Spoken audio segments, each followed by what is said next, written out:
ಇನ್ನು ರಾಜಣ್ಣ ಅವರು ನಿನ್ನೆ ಹೇಳಿಕೆಯನ್ನ ಕೊಟ್ಟಿದ್ರಲ್ಲ, ಅವರಂತೂ ಬಿಡ್ತಾನೆ ಇದ್ದಾರೆ ರೀಲ್ಗಳನ್ನ. ರಾಜಣ್ಣ ಅವರು ಯಾವುದೋ ಒಂದು ಕ್ಲಾರಿಟಿಗೆ ಅವರು ಕೂಡ ಬರ್ತಾ ಇಲ್ಲ. ಈ ಸರ್ಕಾರದಲ್ಲಿ ಇರೋರು ಹಂಗೇನಾ ಎಲ್ಲರೂ ಅಂತ, ಕ್ಲಾರಿಟಿನೇ ಇಲ್ಲದೆ ಇರುವಂತವ್ರ ಅಂತ. ಸಚಿವ ರಾಜಣ್ಣ ಹೇಳಿದ್ದು ಸೆಪ್ಟೆಂಬರ್ ಕ್ರಾಂತಿ ಇದೇನಾ ಅಂತ. ರಾಜಣ್ಣ ಬೆನ್ನಲ್ಲೇ ಬಸವರಾಜ ರಾಯರೆಡ್ಡಿ ಈಗ ಹೊಸ ಬಾಂಬ್ ಅನ್ನ ಸಿಡಿಸಿದ್ದಾರೆ. ಏನದು ಹೊಸ ಬಾಂಬು? ಮುಖ್ಯಮಂತ್ರಿ ಸಿದ್ದರಾಮಯ್ಯ ಬದಲಾವಣೆ ಆಗಲ್ಲ, ಸಿದ್ದರಾಮಯ್ಯನವರೇ ಪೂರ್ಣಾವಧಿಯ ಸಿಎಂ ಆಗಿರ್ತಾರೆ. ಸಿದ್ದರಾಮಯ್ಯ ಬಿಟ್ರೆ ಇನ್ಯಾರಿದ್ದಾರೆ ಸಿಎಂ ಆಗೋಕೆ? ರಾಜಣ್ಣ ಹೇಳಿದಂಗೆ ಯಾವ ಕ್ರಾಂತಿಯೂ ಆಗಲ್ಲ ಅಂತ ವಿಧಾನಸೌಧದಲ್ಲಿ ಬಸವರಾಜ ರಾಯರೆಡ್ಡಿ ಹೇಳಿಕೆಯನ್ನ ಕೊಟ್ಟಿದ್ದಾರೆ. ಹಾಗಿದ್ದಾಗ ಮುಖ್ಯಮಂತ್ರಿ ಆಗಬೇಕು ಅಂತ ಕನಸನ್ನು ಇಟ್ಕೊಂಡಿರುವಂತಹ ಉಪಮುಖ್ಯಮಂತ್ರಿ ಡಿ.ಕೆ. ಶಿವಕುಮಾರ್ ಅವ್ರದ್ದೇನು ಲೆಕ್ಕಾಚಾರ? ಅಂದರೆ ಸಿದ್ದರಾಮಯ್ಯನವರೇ ಮುಂದುವರಿಯೋದೇ ಈಗಿರುವಂತಹ ಕ್ರಾಂತಿನ? Siddaramaiah is not a weak chief minister ನನ್ನ ಪ್ರಕಾರ. ಬಟ್ ಕೆಲವೊಂದು ಇದಕ್ಕೆ ಈಲ್ಡ್ ಆಗ್ತಾರೆ ಅಂತ ಅವ್ರು ಹೇಳ್ತಾ ಇರೋದು. ಯಾರು? ರಾಜಣ್ಣ. ನಾನು ಹೇಳ್ತಾ ಇಲ್ಲ ಅದು ಈಲ್ಡ್ ಆಗಬೇಡ್ರಿ, ನೀವು ಇನ್ನೂ ಕರೆಕ್ಟಾಗಿ ಆಗ್ರಿ ಅಂತ ಹೇಳಿದ್ದಾರೆ. ನಾವು ಹೇಳ್ತೇವೆ. ನಾನು ಹೇಳಿದ್ದೇನೆ ಮೊನ್ನೆ, ಸ್ವಲ್ಪ ಸ್ಟ್ರಾಂಗ್ ಆಗಿರಿ, ಇನ್ನೂ ಸ್ವಲ್ಪ ಎಲ್ಲರೂ ಹೇಳಕತ್ತಾರ ಅಂತ ಹೇಳಿ. ನಾನು ಸಿದ್ದರಾಮಯ್ಯ 40 ವರ್ಷದಿಂದ ಒಳ್ಳೆ ಫ್ರೆಂಡ್ಸ್. ನಾವು ಅವ್ರಿಗೆ ಹೇಳ್ತಾ ಇರ್ತೇವೆ ಸ್ವಲ್ಪ ಸ್ಟ್ರಾಂಗ್ ಆಗು ಅಂತ ಹೇಳಿ. ಏನು ಮಾಡೋದಪ್ಪ, ಎಲ್ಲರನ್ನೂ ಕೇಳಬೇಕಲ್ಲ ಅಂತಾರೆ. ಸ್ವಲ್ಪ ಜಾಸ್ತಿ ಆಗಿದೆ ಅನ್ನೋದು ನಿಜ. ಈಲ್ಡ್ ಆಗಿದ್ದಾರೆ ಅಂದರೆ ವೀಕ್ ಆಗಿದ್ದಾರೆ ಅಂತಲ್ಲ, ಸ್ವಲ್ಪ ನಾವು ಇನ್ನೊಬ್ರು ಸ್ವಲ್ಪ ಕೇಳಬೇಕು ಅಂತ ಹೇಳಿ ಸ್ವಲ್ಪ ಇದ್ದಾರೆ. ಅದಕ್ಕೆ ಇನ್ಮೇಲೆ ಅದೆಲ್ಲ ಸರಿಯಾಗಿ ಮಾಡ್ರಿ ಅಂತ ಹೇಳಿದ್ದೇವೆ. ಎಲ್ಲ ಮಾಡ್ತಾ ಇದ್ದಾರೆ, ಆಗುತ್ತೆ.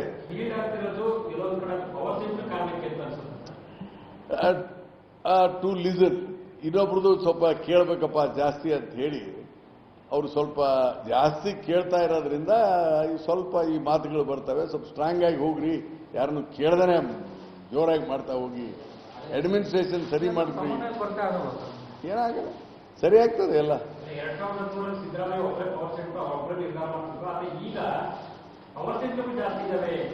ವಾಟ್ ದೇ ಸೇಡ್, ಯಾರು? ರಾಜಣ್ಣ ಹೇಳ್ತಾನೆ. ಮತ್ತು ರಾಜಣ್ಣ ಅದೇ ಸ್ವಾಭಾವಿಕವಾಗಿ ಈಗ ಕಾಲದ ಬದಲಾವಣೆ ಆದಾಗ ಆ ಟರ್ಮ್ನಾಗ ಹಂಗಿತ್ತಪ್ಪ, ಈ ಟರ್ಮ್ನಾಗ ಹಿಂಗಿತ್ತು, ನೀವು ಮೊದಲಂಗೆ ಆಗ್ರಿ ಅಂತ ನಾವು ಅಡ್ವೈಸ್ ಮಾಡ್ತಾ ಇದ್ದೀವಿ.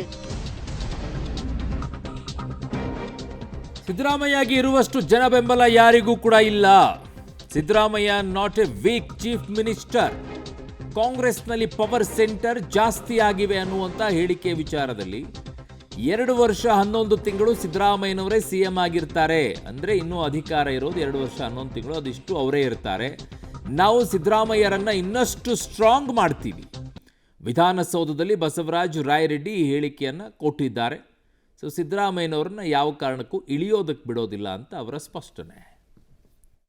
ಪವರ್ ಸೆಂಟರ್ ಇಸ್ ನೋಡಿ, please understand, power centres are different. May be it is extended. ಅವಾಗ ಅವರೊಬ್ಬರೇ ತೀರ್ಮಾನ ತೆಗೆದುಕೊಂಡ್ರು. ಈಗ ಸ್ವಲ್ಪ ವಿಸ್ತರಣೆ ಆಗಿರಬಹುದು.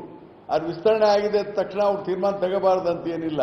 ಅದಕ್ಕೆ ನಾನು ಹೇಳಿದ್ದು, I use the proper word, he has been yielded. Yield ಆಗಬೇಡ್ರಿ, ಇನ್ಮೇಲೆ ಯಾರನ್ನು ಕೇಳಬೇಡ್ರಿ, ಸ್ಟ್ರೇಟ್ ಹೋಗ್ತಾ ಇರಿ ಅಂತ ಹೇಳಿದ್ದೇನೆ ಅಂತ ಹೇಳಿದ್ನಲ್ಲ. ಹೇಳ್ತೇನೆ, ನಾನು ಹೇಳ್ತೇನೆ.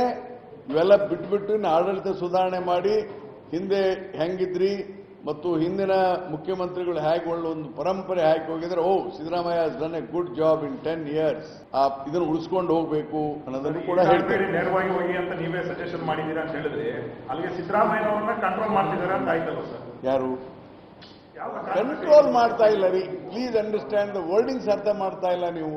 Nobody controls him. ಯಾರು ಕಂಟ್ರೋಲ್ ಮಾಡ್ಲಿಕ್ಕಾಗುತ್ತಾ? ಹಿ ಹ್ಯಾಸ್ ಈಲ್ಡೆಡ್ ಅಂದ್ರೆ ಸ್ವಲ್ಪ ಎಲ್ಲರನ್ನು ಕೇಳಿ. ಈಲ್ಡೆಡ್ ಅನ್ನೋ ಕನ್ನಡದಾಗ ಏನಂತೀರಪ್ಪ? ನನ್ನ ಸಹೋದ್ಯೋಗಿ ಈಗ ಪೊಲಿಟಿಕಲ್ ಬ್ಯೂರೋ ಹೆಡ್ ಆಗಿರುವಂಥ ರವೀಶ್ ನನ್ನ ಸಂಪರ್ಕಕ್ಕೆ ಸಿಗ್ತಾ ಇದ್ದಾರೆ. ರವೀಶ್, ಒಂದು ರೀತಿಯಾಗಿ ಇಬ್ಬರ ಕಿತ್ತಾಟಗಳು ಯಾವ ಹಂತಕ್ಕೆ ಹೋಗುತ್ತೆ ಗೊತ್ತಿಲ್ಲ. ಅಂದರೆ ಮುಖ್ಯಮಂತ್ರಿ ಮತ್ತು ಉಪಮುಖ್ಯಮಂತ್ರಿಗಳ ವಿಚಾರದಲ್ಲಿ ನಾನು ಮುಖ್ಯಮಂತ್ರಿ ಆಗಬೇಕು ಅನ್ನುವಂಥದ್ದು ಡಿ.ಕೆ. ಶಿವಕುಮಾರ್ ಆಶೆ. ಅವ್ರ ಜೊತೆಗೂ ಒಂದಿಷ್ಟು ಬೆಂಬಲಿಗರಿದ್ದಾರೆ, ಸಿದ್ದರಾಮಯ್ಯನವ್ರ ಜೊತೆಗೂ ಬೆಂಬಲಿಗರಿದ್ದಾರೆ. ಸಿದ್ದರಾಮಯ್ಯನವರು ಯಾವುದೇ ಕಾರಣಕ್ಕೂ ಕೂಡ ಕೆಳಗಿಳಿಬಾರದು ಅನ್ನುವಂಥದ್ದು ಹಲವರು ಅವರ ಜೊತೆಗಿರುವಂಥವ್ರು, ಅದರಲ್ಲಿ ರಾಯರೆಡ್ಡಿ ಅವರು ಕೂಡ ಸೇರ್ಕೊಳ್ತಾರೆ. ಹಾಗಾಗಿ ನವೆಂಬರ್ ತಿಂಗಳಲ್ಲಿ ಕ್ರಾಂತಿ ಅಂತಂದರೆ ಇಬ್ಬರ ನಡುವೆ ಈ ಕಿತ್ತಾಟಗಳೇ ಕ್ರಾಂತಿನಾ ಅಂತ? ಅರುಣ್, ಖಂಡಿತವಾಗಿ ಕೂಡ ಆಡಳಿತದಲ್ಲಿ ಮತ್ತು ಅಭಿವೃದ್ಧಿಗಳಲ್ಲಿ ಕ್ರಾಂತಿ ಆದರೆ ಜನಸಾಮಾನ್ಯರಿಗೆ ಉಪಯೋಗ ಆಗುತ್ತೆ. ಬಟ್ ಇವ್ರ ರೀತಿ ರಾಜಕೀಯ ಕ್ರಾಂತಿ ಬಗ್ಗೆ ಮಾತನಾಡುವಂಥದ್ದಿದ್ರೆ ಖಂಡಿತವಾಗಿ ಕೂಡ ಅವ್ರಿಗಷ್ಟೇ ಒಂದು ರೀತಿಯಲ್ಲಿ ಲಾಭ ಅಂತ ಸ್ಪಷ್ಟವಾಗಿ ಹೇಳ್ಬೋದಾಗಿದೆ. ಹಾಗಾಗಿ ಇಲ್ಲಿ ಯಾರು ಲಾಭ ಮತ್ತು ನಷ್ಟದಲ್ಲಿ ಇರ್ತಾರೆ ಅನ್ನೋದು ಡಿಸೆಂಬರ್ ತನಕವೂ ಕೂಡ ಒಂದು ರೀತಿಯಲ್ಲಿ ಇದೇ ರೀತಿ ತೂಗಬೇಕಾಗತ್ತೆ.